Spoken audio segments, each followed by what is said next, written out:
What's going on, everybody? Welcome back for episode 27 of Hit the Books podcast. Lined up for you this week. We got NHL Trade Deadline talk, some big moves going on. NFL trading, a lot going on this week as well. March Madness, we're moving into Sweet 16. NHL playoff picture, we're coming down to the wire. Who's going to make the playoffs? I'm looking forward to the NHL playoffs. It's going to be a great time. Hopefully the Pens can make it happen. But without further ado, let's introduce the boys. Huff, Mackie, what's going on, boys? How's it going this week? Yeah, what's going on, everybody? Another week back. A lot happening right now in the NFL free agency world, NHL Trade Deadline, and obviously we're now through the first weekend of March Madness. Looking ahead, we got the Sweet 16 and Elite 8 this weekend, so definitely a great weekend of sports coming up ahead of us. Mackie, what's going on with you? Yeah, what's going on, boys? Yeah, we got March Madness. Still a lot of March Madness to be played. My bracket's still going good, so a lot to talk about there. You know, you got the NHL Trade Deadline. There's a lot going on right now, so we've been really shitty on the card lately, but stick with us. We'll pick it up. Yeah, last night was tough. We had a tough beat on the Rangers, having a 2-goal lead and ended up losing outright. But you can't perform like that. It's just brutal. Yeah. Couldn't agree more, boys. Let's jump right in. Let's start with the NFL. Some big trades going on lately. Bucks holding on to Fournette. Saints re-signing quarterback Winston. Falcons trade Matt Ryan to the Colts. Stafford gets 4-year, $160 million extension with the Rams. Steelers sign Gunnar Olszewski, 2 years, $4.2 million. Juju Smith-Schuster reached a deal with the Chiefs, 1 year, $10.75 million. What else you guys got for me? I saw something. Go ahead. Let's talk about Tyreek Hill to the Dolphins. Yeah, because this is now a big thing going on where you have to start to think that the Chiefs maybe look at that deal that they got Juju on, that 1 year. You said $10 million. I've heard something where the guarantees go down to as low as $2.49 million for the deal that he got is only guaranteed. What's guaranteed on the deal. Everything that's left in the deal is incentive based, obviously, and I think one of them is the Chiefs going to the Super Bowl and him playing in so many games with the receptions and stuff like that. So, yeah, the big number on the contract for the 1 year. But a lot of that I did hear is incentive-based. But you have to think that the Chiefs look at that deal as a prove-it deal for a guy like Juju who had the injury this past season. And you have to think Mahomes and Andy Reid are thinking highly of the guy if they're going to go out and trade. If not number 1A target, 1B, however you want to say it, Tyreek Hill to the Miami Dolphins, another team in the AFC that you're going to have to play on your way to the Super Bowl. Not saying Miami is ready to go to the Super Bowl, but just saying you're trading them inside your own conference. That's something that that shows to me at least. They look at Juju and they think Mahomes can get it done with Juju, Hardman, and Robinson, all the other guys, Allaire, Kelsey. They have all the weapons in Kansas City. That just tells me they look at it's kind of a plug and play in that offense there. That they don't necessarily feel they needed Tyreek Hill, or the deal was just too good to turn down. I don't know, Mackie. What do you think? I think they're looking for Juju to step up and take a big role on here. I mean, you had Tyreek Hill and Travis Kelce as the biggest 1-2 punch in the league for how many years, and now you're just going to ship them off. I think that's putting a lot more pressure on Kelce's hands because you don't have your right hand man right here anymore. But they're looking for Juju to step up into that position and probably play a role like Tyreek Hill did. Obviously, they're different players, so he can't play exactly like him. But I don't know. I think Tyreek Hill is a lot better, or Pat Mahomes is a lot better off without Tyreek Hill than Tyreek Hill is without Mahomes. Yeah, I agree with that for sure. I don't know. It's going to be tough. It's going to be interesting to see what kind of year Juju has. I was obviously very excited to see him not necessarily leave us, but go to that team just to be able to watch a player that I like to root for and him go to a high-powered offense like that with Hill, obviously assuming that he was going to be there with him. Juju assumingly would have taken the number 2 role to Tyreek Hill, and that offense would have been crazy with Tyreek Hill, Travis Kelce, and Juju, but I don't know if it was a money issue that they had to clear up space They necessarily. definitely just had to clear up room. You know, they didn't want to. Same thing with the Cowboys. They didn't want to spend the money on Amari Cooper. Just free up cap space. Exactly. And with all the, I mean, did you see the list of draft picks they got back? It's like a first this year, a second this year, a second next year, a fourth the year after. In the long haul, it's a real good move that they made. Yeah. It's definitely going to be interesting to see how Juju, like you said, steps up into this role that the Kansas City Chiefs are, expecting him to be. I think he'll be all right. I think he's ready for this. We'll see. I'm excited for him. I like Juju. I know he gets a lot of hate, obviously, because of his little TikTok shenanigans, but I never had a problem with him. I always thought he was a good player on the field. yeah, for you to be a Pittsburgh fan and not even like love him as like, and he was your number one receiver at some point. So Yeah.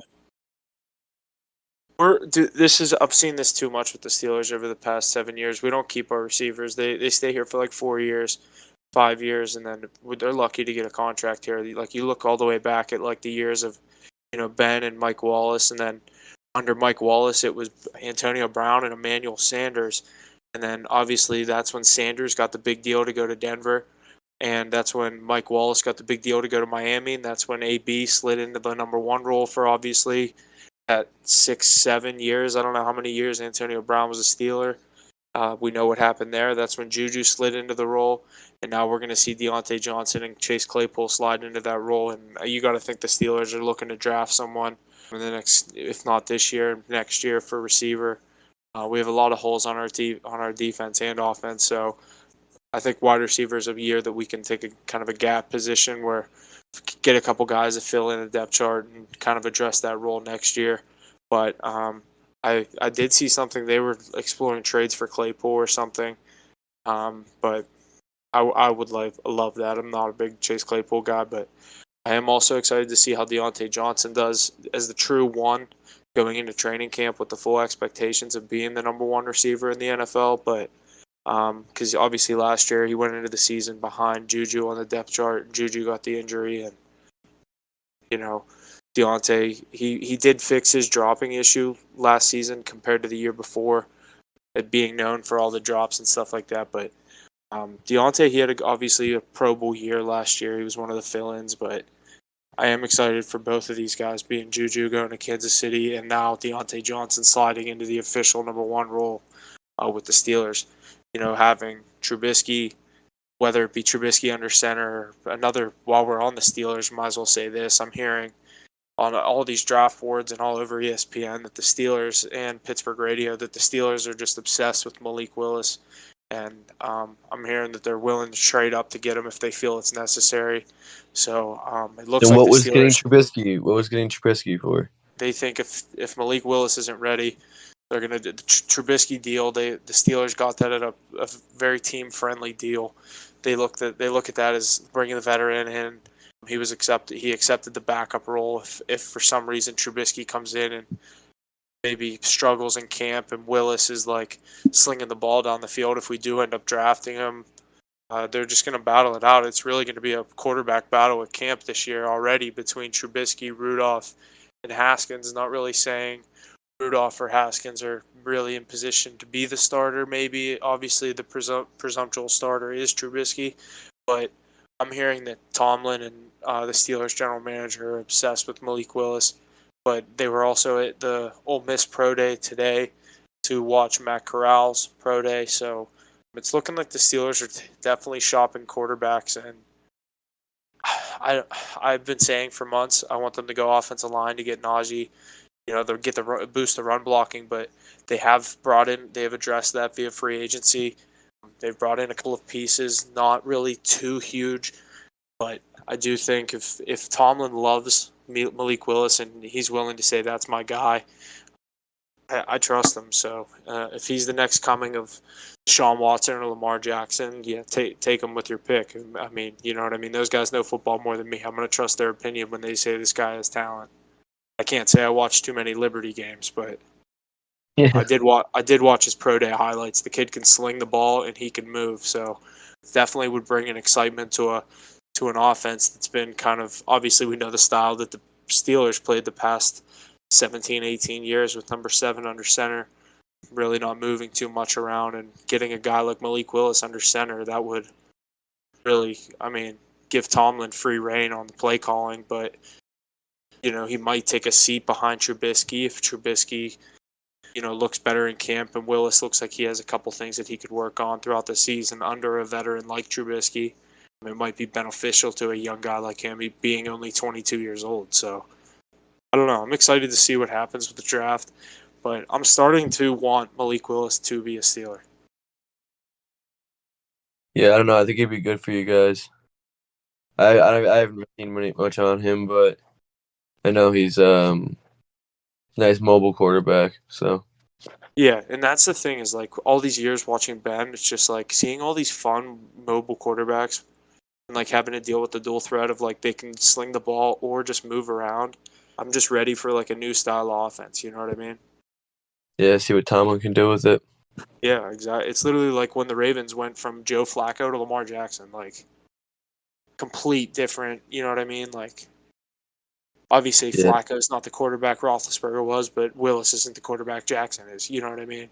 not yet. So it's just exactly. It's just the comparison of the style of play, the pocket passer to compared to the mobility guy. But a lot of people are comparing Malik Willis to Deshaun Watson.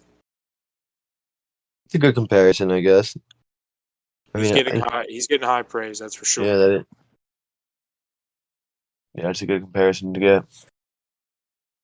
Hopefully on the field comparisons. Yeah. You wouldn't want him off the field.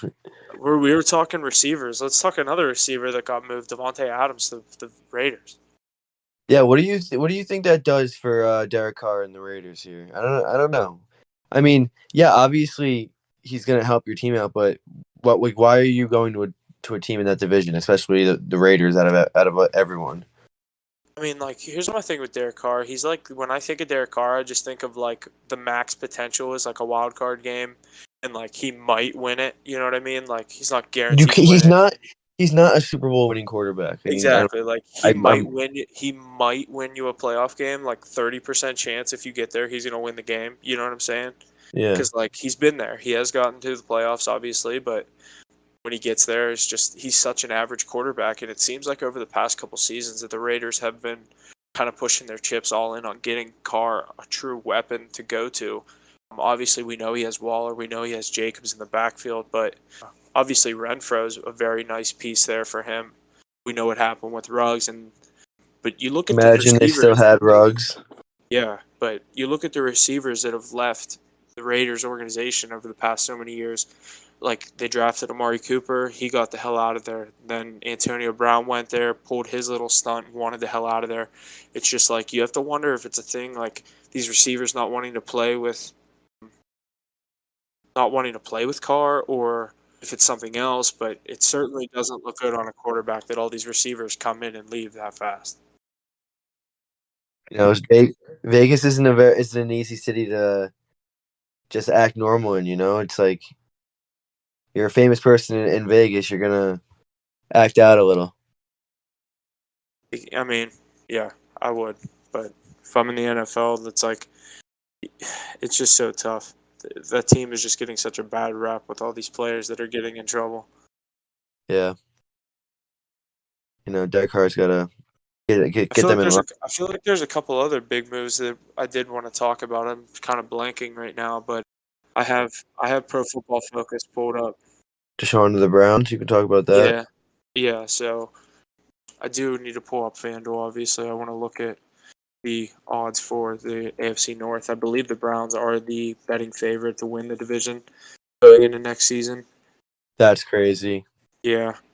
So obviously, after the Bengals losing the Super Bowl, the additions that the Browns make, bringing in Deshaun Watson, they could be the potential favorite to win the AFC North.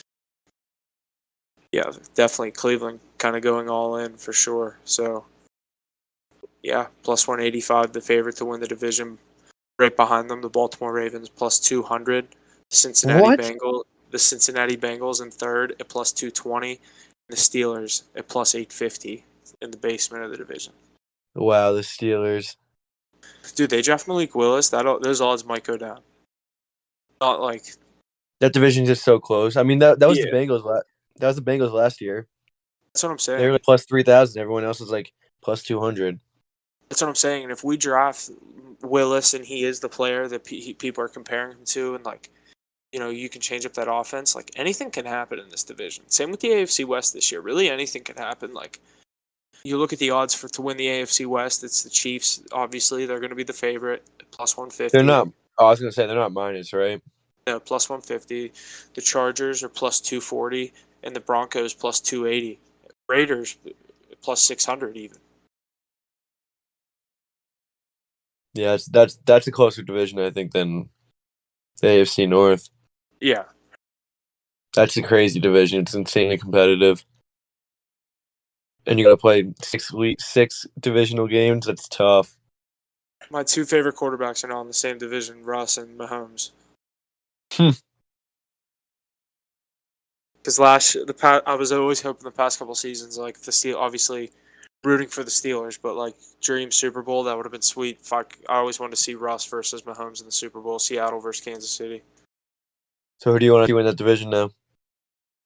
I'd say Denver, just because of seeing the recent success of Kansas City, and obviously Russ not having won since 2013 and being there since 2014. I definitely want to see this new Denver team have success, but with Juju being in Kansas City, I definitely am rooting more for Russ's success in Denver than Juju's success in Kansas City. That's just because I'm a bigger Russell fan than Juju fan. Yeah, I just still can't see anybody but the Chiefs winning that division. It's going to be who goes into Arrowhead and wins their game and beats them at home. It's going to be who goes 2-0 against the Chiefs and has the same record, or a game less, and you know what I mean. They win the tiebreaker or something like that. Yeah, it's gonna come down to something like that. They're not going to beat them outright, have a better record than them. They're going to have to beat them in the divisional record, and then it's going to come down to the divisional record. Like say the Broncos go 2-0 against the Chiefs, and like 1-1 against the Chargers, but somehow the Chiefs also go 0-2 against the Chargers. There's the tiebreaker right there. Boom. You know what I mean? Yeah. It'll be something weird like that. It's not going to be like the Broncos go 13-4 and the Chiefs go 12-5. I would see them both having the same record. That division is just crazy. And then you got the NFC East, who's just Cowboys, Washington, Eagles, Giants. Yeah, Cowboys at minus as they should be, but what are they? minus 125. All the AFC divisions are minus except the NFC West. The Rams are plus 150 as the favorite. The Bucs are the most favorite. The Bucs are the most favorite team in the NFL. What? What's Green Bay?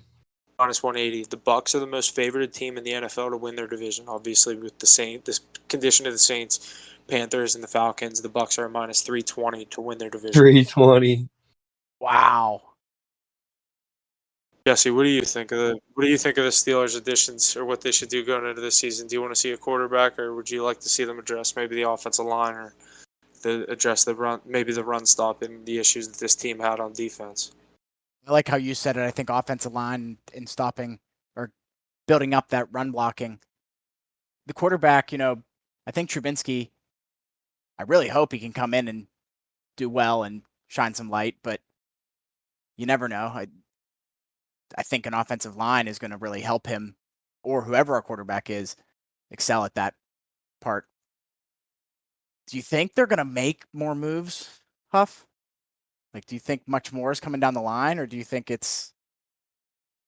I mean, I have heard that from a lot of people on the radio and ESPN that Steelers feel if necessary, they will move up to get Malik Willis. It seems like he's their guy, but obviously we've heard scenarios like that before, and then the Steelers come out and just draft some linebacker you've never heard of. But I'm rooting for us to get Malik Willis. I definitely want him to be my next quarterback.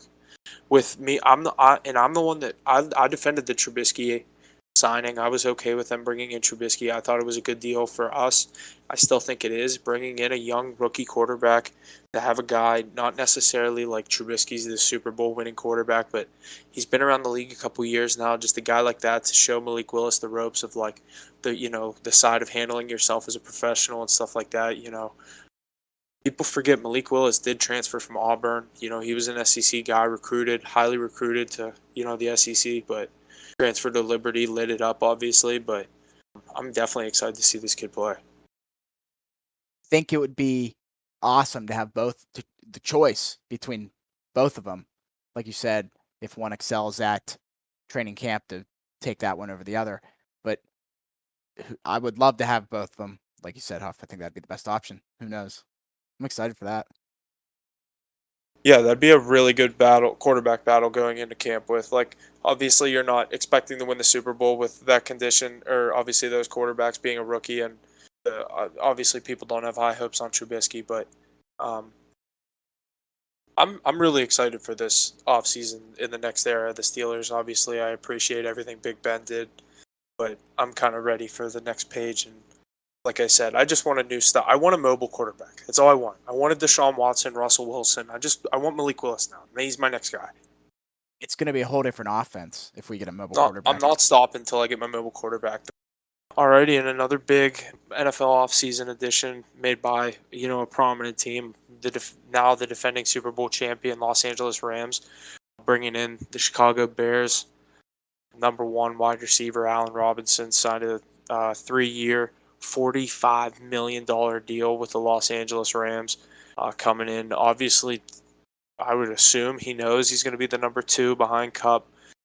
This wide receiving core is now getting better, if you ask me, with Kupp and Robinson.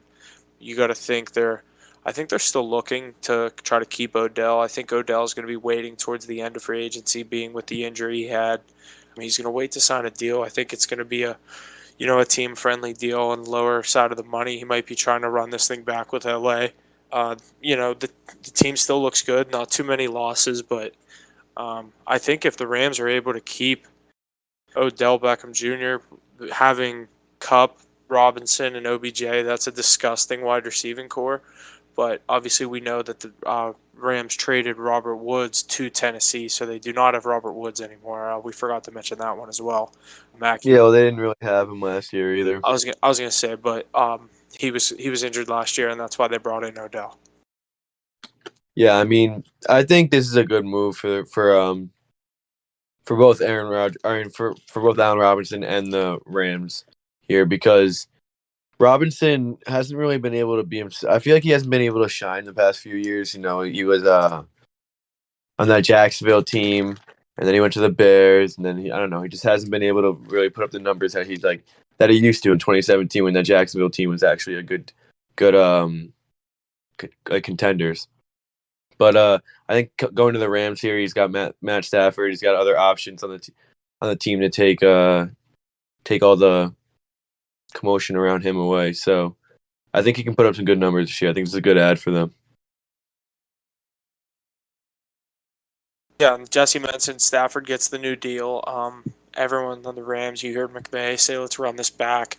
It looks like Aaron Donald is coming back, so it looks like the LA Rams are going to be looking to run this thing back. Obviously, we know they lost Von Miller going to Buffalo. It's a big loss, big addition for Buffalo, getting a big pass rusher on the defensive side of the ball. So a lot of additions this offseason in the NFL. I was talking to my cousin the one day. I told him this offseason kind of reminds me of like an NBA offseason with all these big name moves going to different. Yeah, you don't see this often in the NFL. Exactly. It's like all these big trades, Devontae, this Aaron Rodgers drama. I mean, this is now 2 years in a row. It's going to happen next year. So, but all the big Russell Wilson, all these huge trades, Tyreek Hill. You can go on and on. That's just trades. There's not usually big time trades in the NFL, but it's been a crazy offseason. I'm definitely excited for the rest of it. And as we look forward, I already can't. As I say every episode, I can't wait for football. So. Yeah, let's look ahead at some of these NHL. Obviously, the trade deadline came and went this past Monday. Let's look ahead at some of these additions that some of these NHL teams made at the deadline, maybe to try to make a push. Some of these teams making additions to try to add to their lineup to make a run at the Stanley Cup or a deep run in the playoffs. The other teams obviously trying to sell off, maybe look towards the future with a disappointing season. So we'll start right ahead with our teams because they're right off the top of my head. Penguins went out and got Rickard Rakell off the Anaheim Ducks, giving up Zach Aston Reese and Dominic Simone, and I believe a draft pick or two. I think that's a really good addition for the Penguins, getting a skill player to put in the wing and on the second, even third line if he's having a tough night. But I definitely think the Penguins are, gearing up to have another nice playoff run. We've been saying that. A little bias coming out of my mouth being a Penguin fan, but I watch this team every night. They look really good, but obviously I know there is a lot of other talent in just the Eastern Conference, but also the whole NHL. But Mackie, your New York Rangers made a couple of additions. We know that we talked about Patrick Kane last week going to the Rangers. Obviously, we see that did not happen, but you guys brought in Justin Braun. You brought in Andrew Kopp off the Winnipeg Jets. Two big additions, in my opinion, for the Rangers. We know they had the disappointing game last night. We talked about that, but looking ahead at this Rangers team, do you see those additions? Is that something you're excited about? I think I see Kopp as a very skilled player, and I think he has the ability to score big goals in the playoff series. Yeah, I think Andrew Kopp was definitely the biggest ad that we had at this deadline. We also got Frank Vatrano from the Panthers, which I don't know why Panthers would give us him. We're both pushing for the same thing right now, but It was a money deal for them to get Giroux. Is that why? Yeah, because they had to pay. Well, the Flyers are paying half of Giroux's salary, but Florida obviously still had to clear up some space. Vatrano probably not making a ton of money. They still had to clear. I think I saw Giroux makes like $7 million, maybe more. I don't know. I don't know why I thought I saw $7 million, but I know the Flyers are for sure taking half of whatever Giroux makes. So the Panthers definitely had to clear up some space. So they probably sent you guys Vatrano. Would you send back a pick? I don't even know. Yeah, I think a pick or two. Yeah. So it was just a straight money move. Yeah, and then we got. I think Andrew Cobb would be real good for us. We've just been kind of disappointing at times this season. Our schedule coming up was pretty light, and I wanted to go on a bit of a winning streak here, but you lose in Jersey. And after we beat the Lightning and the Hurricanes back to back, you lose to Jersey. This doesn't make any sense. That's just how it goes. Sometimes you beat those high level teams. We see it with a lot of these teams. I've seen it with the Penguins. They go to Montreal and they can't score a goal, but the Avalanche will come here and we'll win 5-1. It's just super frustrating, but that's just how hard the NHL is to pick and call. But that's what makes it so exciting is that any team can win on any given night in the NHL. It's nothing like the NFL where you kind of have a good idea of who's going to win the game. Obviously with refs aside in the NFL, but One game a week. Yeah, exactly. There's definitely been a couple other big moves. I'm going to look up the official list, but Becky, any right off the top of your head that you want to talk about? Obviously, Giroux. We can talk about Giroux. Yeah, what was that? There's a few other ones. I got a couple. Marc-Andre Fleury to Fleury. Minnesota. I like that. I don't like Talbot. I think Talbot. I don't know. He's real shaky for a team that wants to make a playoff push. Yeah, I agree. I feel like every time I bet on Minnesota, they lose, or bet against them, they win, and they have a really good record. So I just kind of stopped touching their games. But another trade that I have popped up, I'm pulling up a list of them. Max Domi. It seems like he's starting to bounce around a lot, but Max Domi is going to Carolina. Columbus gets back Aiden Greshik and Igor Korshkov, a forward and a defenseman. Florida gets a 6th-round pick, a little 3-way trade.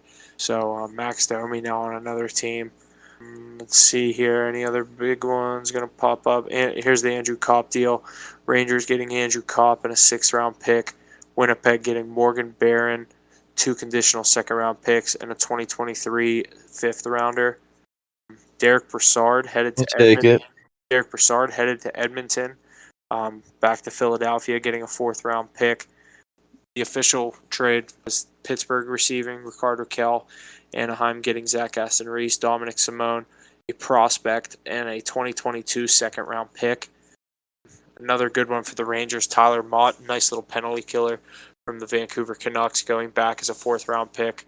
So definitely the Rangers addressing issues that they feel they have, kind of trying to get their pieces before the playoffs and see what they can do. Obviously, Yeah, they're trying to go all in, which like they should. We have the team this year. We have the goaltending. I was going to say, This you have team gets it's hot. just all that matters is you have the hot goalie.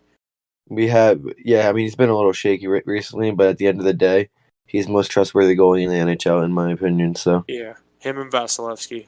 yeah, I was gonna say Vasilevsky too.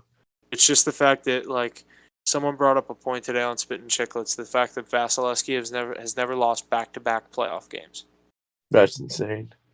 Yeah, that team's also won back-to-back Stanley Cups. I think it was Whitney said that. He was like, sorry, he literally said, he was like, sorry, Rangers fans, but until Shesterkin doesn't lose back-to-back playoff games or something, like, it's just for like, like 4 obviously, years. yeah, exactly. It's like, obviously, like, that's so hard to do, and the team that he's on with the superstars, but, it's just so tough.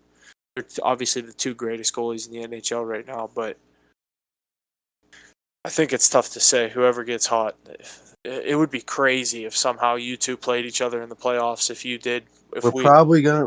It's very possible a first-round matchup. Yeah, that goaltending match, I'd bet the under every single fucking game in that series. Yeah, it'd be 5 at some points. Yeah, it literally would just in be the 5. playoffs? In the playoffs, it'll probably be 5 at almost every game. Yeah, If that happens. This, we're both of us are also catching up to the Hurricanes. yeah. Hurricanes been shaky lately. So the Mets still up for grabs. Yeah, All 3 of definitely. us. You guys gained a game on us, or 2 points on us last night, which is We just got brutal. we got a point tonight, and hopefully going to get another here. Sitting in overtime right now, 3-3, 3 minutes left. Yeah, you should have. The Metro is so tight. Yeah, the Metro is so tight. Yeah, no other division is like this. Look at the other divisions; it's nothing like this. Nothing like maybe the Atlantic, but like not really. not as close. Yeah, it's nowhere near as compact and that many teams making a push for 4 spots. Every team that makes it in the East is going to have 100 points. That's crazy. I've never seen that before. That is, honestly, that's very realistic that happens. It's like it's going to happen. Caps have 80 points with 17 games left. They need 20 points in 17 games. Yeah.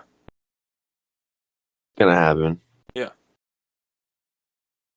So, I mean, just any team can beat anybody in the playoffs. We've seen it 1,000 times.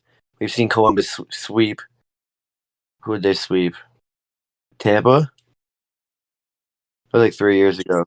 Remember when Columbus swept Tampa like 3 years ago? Yeah. First round, Tampa was favorites. Yeah. I found out today also, that year, there hasn't been a favorite. Colorado is about as favorited as Tampa Bay was that year, but not like, I think Colorado right now is like plus, I don't know what they are going into the. I think they're like 400. I think they went low. I think they're in the 3s now. I think they're 390. 400. So yeah, I think this time when that season when the Lightning lost to Columbus in the first round, they were under 400 or 390 or something. So someone said like there hasn't been a team as favorited as that Tampa Bay team as this Colorado team, obviously being right there. So and that team lost in the first round. So I'm not saying anything that I see this Colorado team losing in the first round, but you brought that point up, so I just thought I'd say that because I heard that today. Igor is minus 400 to win Vezina right now. What is he to win the actual MVP? Plus 300. Who's the favorite, Matthews? No, 300? Yeah, Igor's plus 300. He's in second. To win the Hart? Austin Matthews. Yeah. On FanDuel, it goes Matthews plus 150. It says Matthews plus 160 on DraftKings. And for FanDuel, it goes Matthews plus 150, McDavid plus 350, Shesterkin plus 700. Bro, Shesterkin's plus 300 on DraftKings, and then McDavid's plus 450. That's crazy. That's crazy. To see the difference in the How? books. That is insane. If I bought a Shesterkin future on DraftKings and I saw this on FanDuel, I'd be pissed. It'd be so pissed. If you're gonna grab one, you should definitely grab it on fucking FanDuel, though. Yeah. Do you think he can do it? When's the last time? Nah, I think Not with the run he he's hit his on right peak in now. the season. What? Not with this run he's on right now. Yeah, he's got pulled in two games in the last like 3 or 4 starts. Matthews is going to lock it up. He's earned it. He's been honestly the best player. Yeah, he's there. Warchsider's minus 120 for the Calder. Yeah, I said last week getting him at plus 100 is free money. Yeah. Me being a Red Wings fan, I'm so excited for the future of this team. They're going to be so good the next couple of years. You guys said it, NHL coming down to it. 17, 18 games left here. Let's look ahead. Obviously, like I said, this past weekend we had the first 2 rounds of March Madness. This weekend we have the Sweet 16 and the Elite 8 games. Let's look ahead at some of those games. I have my bracket pulled up.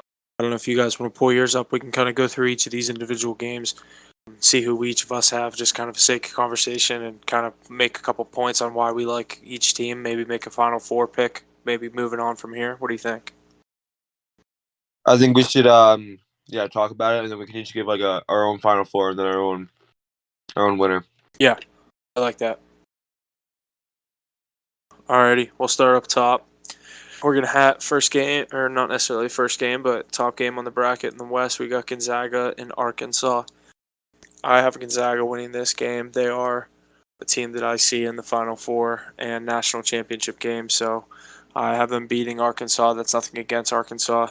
I was kind of riding Arkansas all regular season, but I think their season comes to an end here against Gonzaga. I don't know about you guys.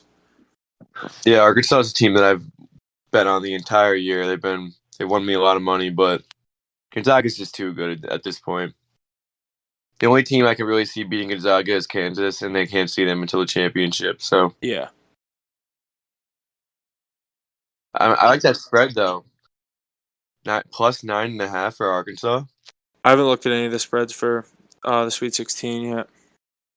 It's a lot of points. Yeah. It's just Timmy and Holmgren.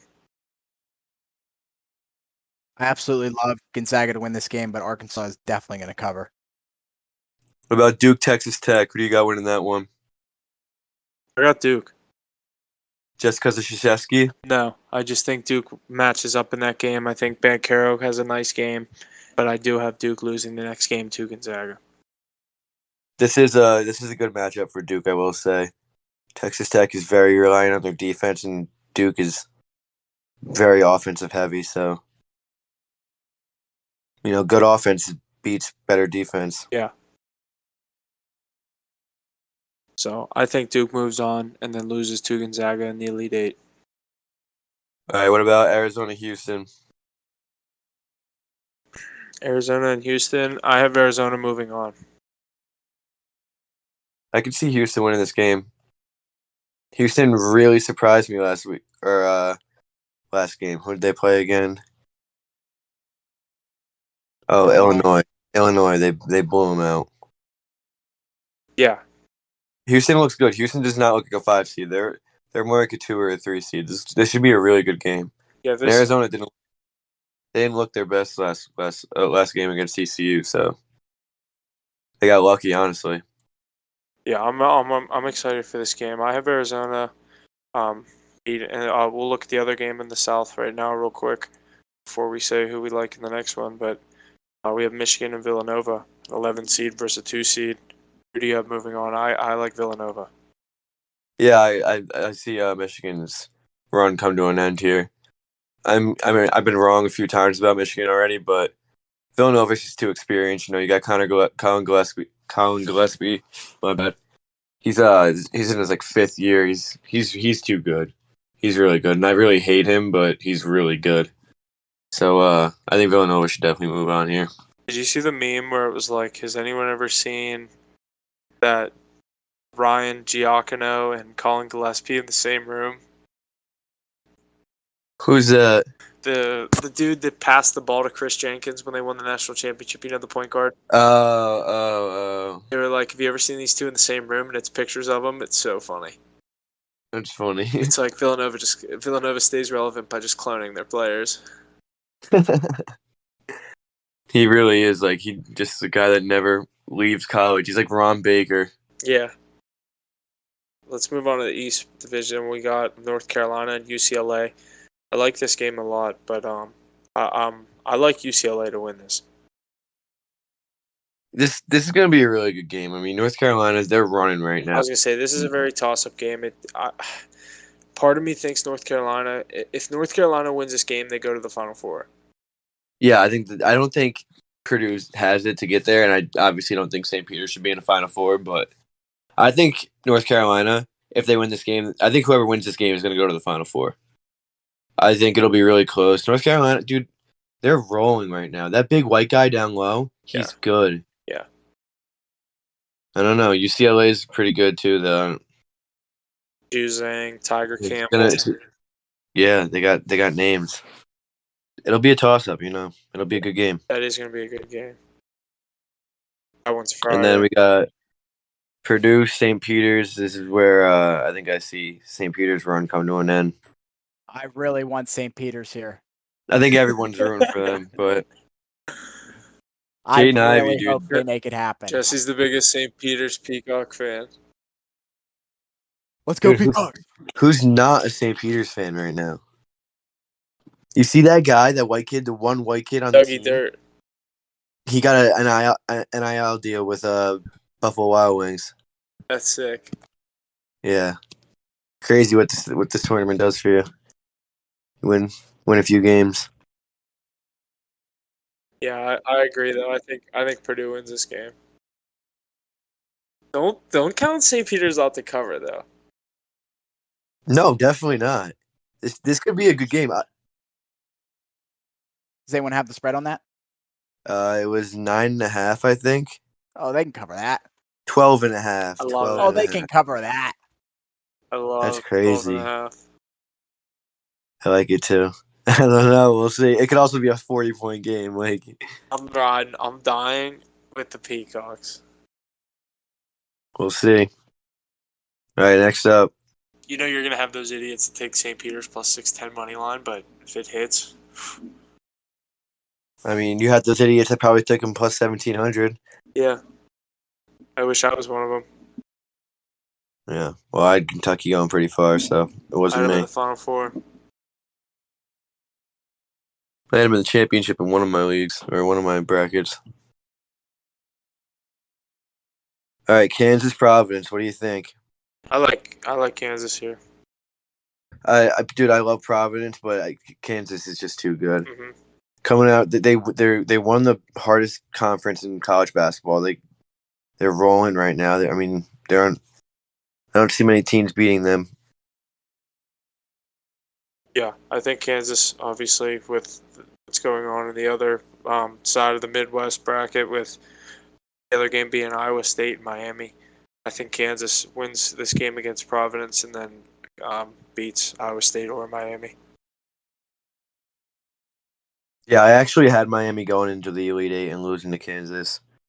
So There was a lot of people that picked Miami. I had them losing. Dude, Miami was not a 10 seed. Miami was good. I bet on them all year. They're so good. I knew they were going to come to get this far. And now they're going to win again. They're not going to lose to Iowa State. Iowa State's been... Dude, what's crazy is the turnaround Iowa State had. They had 2 wins last year. Yeah, that is crazy. They had 2 wins last year? Yeah. Damn. Still got 3 Big 12 teams in it. Yeah. Only one Big 10, Michigan. Is Purdue Big 10 or are they SEC? Purdue's Big 10. Should have 4. Baylor should be in it, but... Who's your Final Four? All right. Out of the Midwest, I got Kansas. I like Out of the South, that. I'm gonna Kansas. Out of the South, I'm gonna go with Houston. I think they come out. I think they beat Arizona, and then Villanova's not gonna beat Houston. I don't think it happens. And then out of the West, I got Gonzaga. And then out of the East, I'm gonna go with UCLA. I think they come out of the East here. I think they get this win, and then they move past Purdue. Then I'll go with Gonzaga, Kansas final. And then I don't know. I'm gonna say Kansas wins this one. I'm gonna say Gonzaga blows it again. Yeah, But it's definitely that's just a possible. prediction. They're known to do it when they get there. I think Gonzaga is a better team. I guess you could say Gonzaga is the more skilled team. I don't know. This Kansas team's really good, and they've proven it all year. It's hard to bet against them. Yeah. I'll give you mine. Coming out of the West, I have Gonzaga as well. I have them beating Duke in the Elite Eight to move on to the Final Four. In the East, fucked up this part of my bracket. I had Purdue and UCLA both in the Sweet 16, and I did not have North Carolina or St. Peter's, obviously. But in this spot, I had Baylor and Kentucky going on to the Elite Eight. But in this situation, I'm going to go with North Carolina going on to the Final Four. But it kills me to say that against UCLA. We said that we like whoever wins that UNC and UCLA game, but I'm gonna go with North Carolina. It would be as crazy as it would be to see North Carolina versus Duke in the Final Four, and maybe North Carolina knock out Krzyzewski in his last season. But I do like Gonzaga. I'm gonna go North Carolina. I'm going to go Arizona out of the South. I have them in the national championship in my bracket. I'm going to ride with them. And then I'm going to go with Kansas, the skill team. I do like them. So I'm going to go Arizona beats Kansas in the Final Four, and Gonzaga beats North Carolina. And I have Gonzaga winning the national championship over Arizona. Arizona, okay. Yeah, definitely possible. This thing can go any which way right now. A lot of teams that are worthy of winning this tournament this year. Arizona tomorrow night is only a 1.5 point favorite over Houston. I think that's a really good matchup. I think they could definitely lose that game, but I think whoever wins that game is gonna come out of that. Yeah, I feel the same way about that as I do about North Carolina, UCLA. Jesse, who do you have? Honestly, Gonzaga. Probably I hate to say it, but probably Purdue. You like Purdue? I don't love them, but I don't love UCLA. I don't love North Carolina. Purdue's definitely good enough. They I are. just don't see They that. are. They're obviously the most favored to win this game, so they're going to should be at least in the Elite Eight. Right. Correct. On the other side, can't take out Kansas. And then give me Arizona. I think Arizona is going to be up there, and I think it's going to be a big matchup of a lot of the one seeds. I'm saying Arizona and Kansas and Yeah, I said Gonzaga. all three of those too. I didn't realize all three of those were one seeds until you just said that. Yeah, which how often does that happen? But I think it might be Gonzaga's year. Do you have Gonzaga versus Kansas? Yeah, honestly, Gonzaga versus Kansas. So you have Kansas beating Purdue, Final Four. Yeah, without a doubt on that one. I just think it would be crazy if Duke gets North Carolina. So Duke somehow beats Gonzaga. I just don't see it happening. Duke's, I think Duke's a little overrated this year. I've said it all year, dude.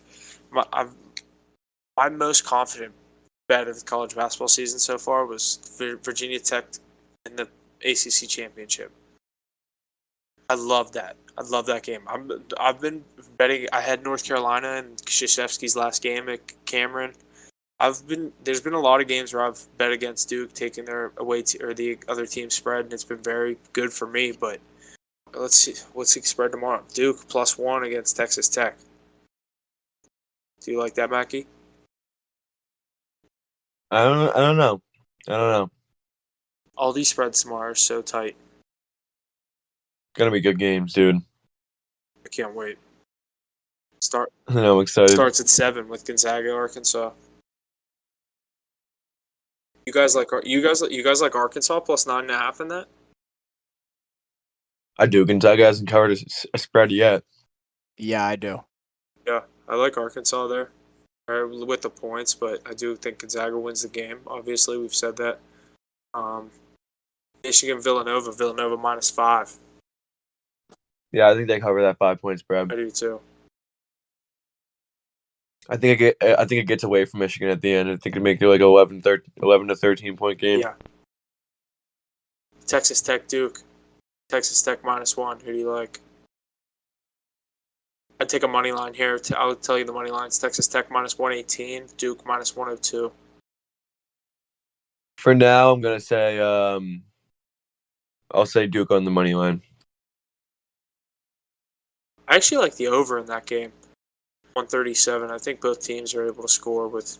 I know Texas Tech has the good defense, but I think Duke's able to score, and I think Texas Tech is able to put up points as well on Duke's lack of defense. So, yeah, they do have a pretty trash defense. I do like the over in that game. Sitting at 137.5. I'll agree with you on that one. I like that, Huff. I think we could be looking at that for a pick tomorrow night. I do really like that over. I as everyone knows, we don't usually touch over-unders, but when I like one, it's usually for good reason. Next game tomorrow night, I'm just putting together a little 4-leg parlay to see what we're looking at out of the 4 games tomorrow. And then we got Houston, Arizona. Mackie, you like Houston? I do. I really like Houston here. Doing this. I was going to say, would you take the +1.5 or would you take the +105 money line? If anything, I would make it +2. I would just buy a half point, but I'll probably just take the money line. Yeah. That's another game. Well, +1 or over under sitting at 145. It's tough, a little higher over under, but that's tough. Dude, Arizona scores 80 points every single game. I was gonna say it's another game. I like the over there. Look at you, Huff, talking about overs. Yeah. If I like them, I like them. I like that Duke Texas Tech over a lot more though. Yeah, I like that. I like that as well. I like Villanova -5 a lot too. I think those could be 2 picks we're looking at for tomorrow. Stay tuned to the Instagram. March Madness Sweet 16 is here. Elite 8, Final 4 coming down to it. We'll be reviewing that next week. Super excited for that. Super excited for the NHL playoffs. A lot of good stuff coming down the wire for the NFL. That's all I got. Thanks for tuning in. Have a great week. Take it away, boys. Thanks for listening. Another week in, another week out. Like we said, a lot going on in the NFL free agency. NHL trade deadline came and went. Looking ahead, we got NHL playoffs coming up, NBA. As you said, we got Sweet 16, Elite 8, college basketball this weekend.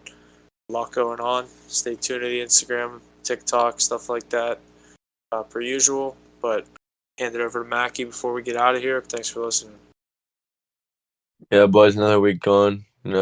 Good conversation. A lot going on in sports right now. We got March Madness coming to a close. We got NHL playoffs coming up, NBA playoffs coming up. We'll start talking about that as the playoffs come around. Yeah, that's really it. And that's going to do it for us here on this episode of Hit the Books Podcast.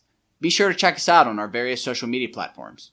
Instagram at hitthebooks.pod, Twitter at hitthebooks_pod, website at hitthebookspod.com for all the latest on Hit the Books. And be sure to always study hard. Gambling problem, call 1-800-GAMBLER.